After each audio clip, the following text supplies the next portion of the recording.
Hello everyone. So in this video we are going to solve MSBT theory exam question paper of data structure using C subject. तो आपकी जो winter 2023 की theory exam हुई थी DSU की, तो उसकी यहाँ पर हम क्वेश्चन पेपर सॉल्व करने वाले। तो ये आपकी वीडियो का पार्ट 2 होगा। पार्ट 1 में मैंने क्वेश्चन नंबर 1 कैसे सॉल्व करना है उसका वीडियो अपलोड किया है चैनल पे, तो आप वो देख सकते हैं। तो ये आपका पार्ट 2 है। So let's start with the video. इस क्वेश्चन को 12 मार्क्स रहते हैं, मतलब आपको पर क्वेश्चन आपका क्या होता है वहाँ पर 4 मार्क्स का होता है। सो यहाँ पर फर्स्ट क्वेश्चन है, describe working of selection sort method with suitable example. तो भी जब आपको 4 मार्क्स का क्वेश्चन होगा तो वहाँ पर आपको 5 to 6 आपके जो पॉइंट्स होंगे वो किसके लिखने हैं आपको, डेफिनेशन या फिर जो भी आपका वर्किंग होगा, ओके। और बाद में आप क्या कर सकते हैं, एग्जाम्पल से उसको डिस्क्राइब कर सकते हैं। तो first of all first point देखते हैं। In selection sort the array is divided into 2 parts. आपका जो एरे होता है सिलेक्शन सॉर्ट में क्या किया जाता है, 2 पार्ट्स में डिवाइड करते हैं हम उसको। आपका फर्स्ट पार्ट होता है सॉर्टेड सब एरे का, और जो आपका अनदर पार्ट होता है वो क्या होता है, अनसॉर्टेड सब एरे का, ओके।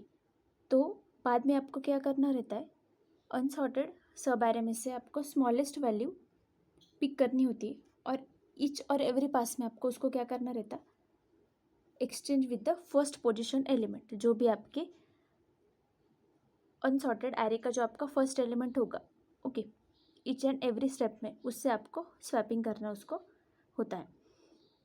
सो आपका थर्ड पॉइंट आप ऐसा लिख सकते हैं कि in other words the idea of selection sort it is to search the smallest element among array and exchange with the element in the first position, okay.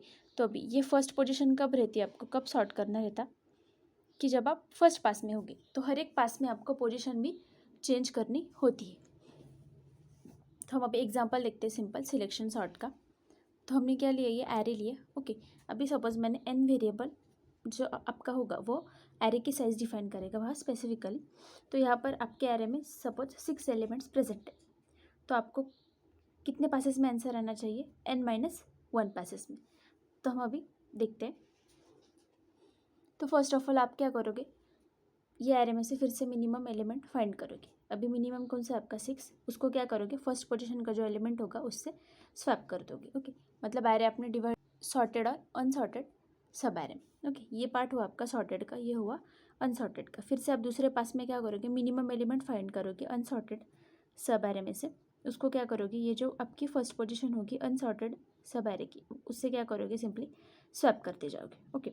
अभी यहाँ से फिर से हमने 10 को क्या किया, 15 से स्वैप कर लिए। अभी थर्ड पास में क्या किया आपने, अनसॉर्टेड एरे में से फिर से मिनिमम एलिमेंट फाइंड किया जो क्या था 18, उसको क्या किया 80 से स्वैप कर लिया। नेक्स्ट पास में आपने 75 मिनिमम वहाँ पर सर्च किया, उसको क्या किया 80 से स्वैप कर लिया, ओके। इस वजह से हमें 5 पासेस में क्या मिल गया, जो हमारा सॉर्टेड एरे होता है वो, ओके। मतलब क्या सिलेक्शन सॉर्ट में हमने n-1 पासेस में आंसर उसका मिल गया। नेक्स्ट क्वेश्चन है आपका, write algorithm to delete an intermediate node from a singly link list.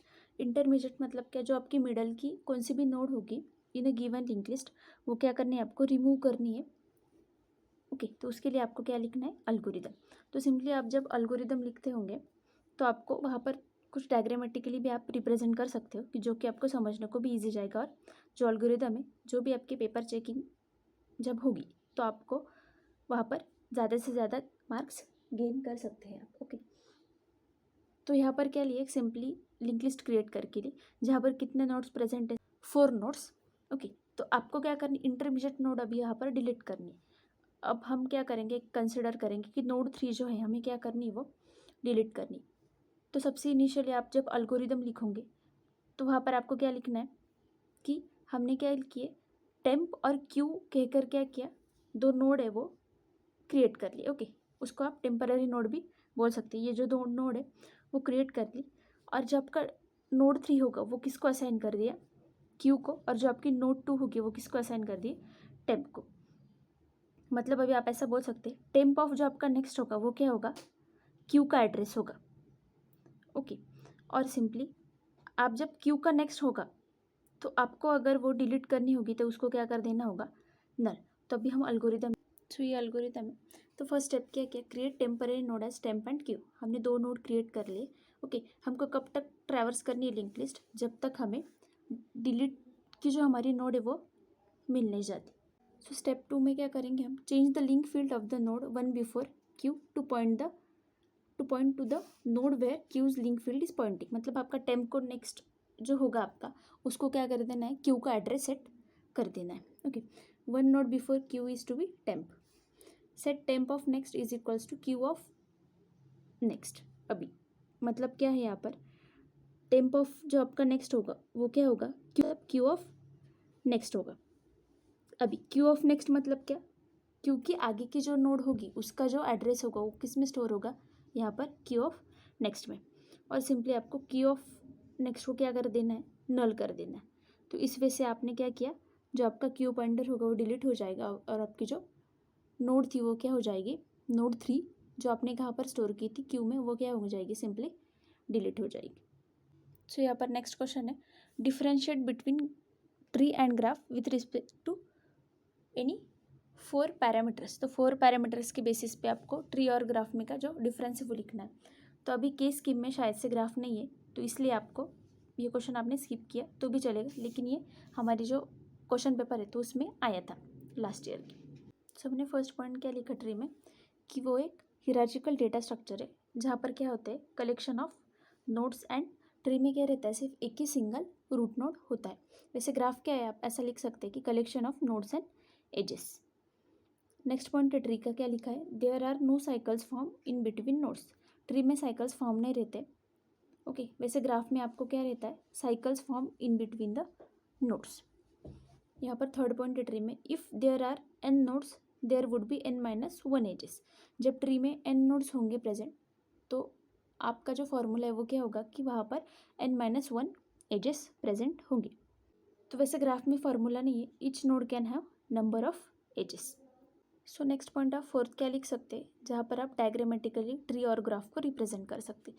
तो ट्री का ऐसा स्ट्रक्चर होगा, ओके, जहाँ पर लेवल्स वाइज आपके नोड्स कनेक्टेड होंगे। वैसे ग्राफ में क्या होता है, एक पर्टिकुलर साइकिल फॉर्म होती है। सो बढ़ते हैं अब नेक्स्ट क्वेश्चन की तरफ।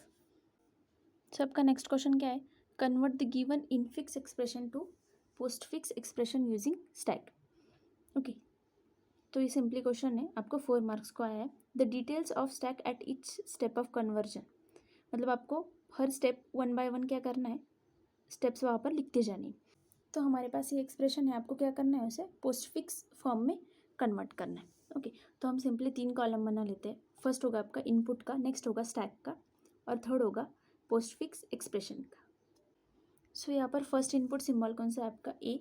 तो ए आपने इनपुट सिंबल लिया, स्टैक इनिशियली एम्प्टी होगा, पोस्टफिक्स एक्सप्रेशन में क्या गया आपका फर्स्ट जो ऑपरेंड था वो। अभी ए के बाद में नेक्स्ट कौन सा सिंबल है, मल्टीप्लिकेशन का, जो आपके स्टैक में क्या हो जाएगा, पुश हो जाएगा, एज इट इज़ आप नीचे लिख लोगे। उसके बाद में नेक्स्ट सिंबल कौन सा है आपका, बी। तो अभी बी क्या है, हमारा ऑपरेंड है, तो वो पोस्टफिक्स एक्सप्रेशन के कॉलम में आ जाएगा। पी के बाद में नेक्स्ट कौन सा है, एक्सपोनेंशियल। तो अभी हमारे पास क्या आ गए, लेकिन अभी प्रेसिडेंस वाइज हमने क्या, एक भी पॉप आउट नहीं करना है, या एज इट इज़ हम नीचे लिख लेंगे। एक्सपोनेंशियल के बाद में नेक्स्ट सिंबल कौन सा है आपका, सी। तो सी के है हमारा ऑपरेंड, तो वो कहाँ पर लिख दिया हमने, पोस्टफिक्स एक्सप्रेशन के कॉलम में, ये एज इट इज़ आपने नीचे लिख लिया। सी के बाद में नेक्स्ट सिंबल कौन सा है, माइनस। तो अभी क्या होता है कि 3 ऑपरेटर साथ में आ जाते हैं, तो यहाँ पर क्या करना होगा आपको, इन दोनों जो आपके ऑपरेटर्स होते हैं स्टैक में, उसको क्या करना रहता है, पॉप आउट करना रहता है, और ये क्या कर देंगे, सिंपली यहाँ पर ऐड कर देंगे। तो फर्स्ट आपने एक्सपोनेंशियल पॉप आउट किया, बाद में क्या किया, मल्टीप्लिकेशन। माइनस के बाद में नेक्स्ट कौन सा है हमारा, डी। तो डी ऑपरेंड है, तो कहाँ पर लिखा हमने, पोस्टफिक्स एक्सप्रेशन के कॉलम में। अभी डी के बाद में डिवाइड, तो डिवाइड हमने स्टैक में पुश कर दिया, या एज इट इज़ नीचे लिख। डिवाइड के बाद में नेक्स्ट कौन सा है आपका, ई। तो ई ऑपरेंड है, तो वो डिफ़ॉल्ट कहाँ आ जाएगा, इस कॉलम में, या एज इट इज़ हमने नीचे लिख लिया। ई के बाद में नेक्स्ट कौन सा है, प्लस। तो अभी जहाँ पर 3 ऑपरेंड साथ में आते हैं, तो हम क्या कर देते हैं, स्टैक में जो भी होता है उसको क्या कर देते हैं, वहाँ से पॉप आउट। तो 1 बाय 1 पॉप आउट करना है। फर्स्ट आपका डिवाइड पॉप आउट होगा, बाद में माइनस, प्लस को हमने स्टैक में ऐड कर दी। प्लस के बाद में कौन सा अपना ओपनिंग ब्रैकेट है, तो वो भी हमने स्टैक में ऐड कर दिया, ये एज इट इज़ नीचे लिख लिया। ब्रैकेट के बाद में नेक्स्ट क्या है, सिंबल एफ, तो एफ ऑपरेंड है तो कहाँ आएगा वो, पोस्ट फिक्स एक्सप्रेशन के कॉलम में। अभी एफ के बाद में नेक्स्ट क्या था हमारा, माइनस, तो भी एज इट इज़ नीचे लिख लिया, माइनस का ऐड हो जाएगा स्टैक में। माइनस के बाद में नेक्स्ट कौन सा है हमारा सिंबल, जी, तो जी हमने लिया, ओके, जी ऑपरेंड है तो वो कहाँ जाएगा, पोस्ट फिक्स एक्सप्रेशन के कॉलम में। जी के बाद में नेक्स्ट क्या है हमारा, क्लोजिंग ब्रैकेट, लास्ट क्या रहा है सिर्फ हमारा क्लोजिंग ब्रैकेट। तो अभी वहाँ पर जब क्लोजिंग ब्रैकेट आता है तो आप क्या कर देते, इन बिटवीन जो भी आपके ब्रैकेट आता है तो उसको सॉल्व कर देते। तो आप क्या करेंगे, पहले माइनस को सॉल्व कर देंगे, ओके, वो यहाँ पर आ जाएगा। बाद में सिर्फ स्टैक में क्या बचेगा, प्लस, लेकिन हमारे इनपुट सिम्बॉल्स क्या हो गए यहाँ पर ख़त्म, तो इसलिए हम लास्ट में प्लस को भी क्या कर देते, वहाँ से पॉप आउट कर देते, ओके। तो इस वजह से हमें ये पोस्ट फिक्स फॉर्म मिला, वो जो आपका इनफिक्स एक्सप्रेशन था उसका।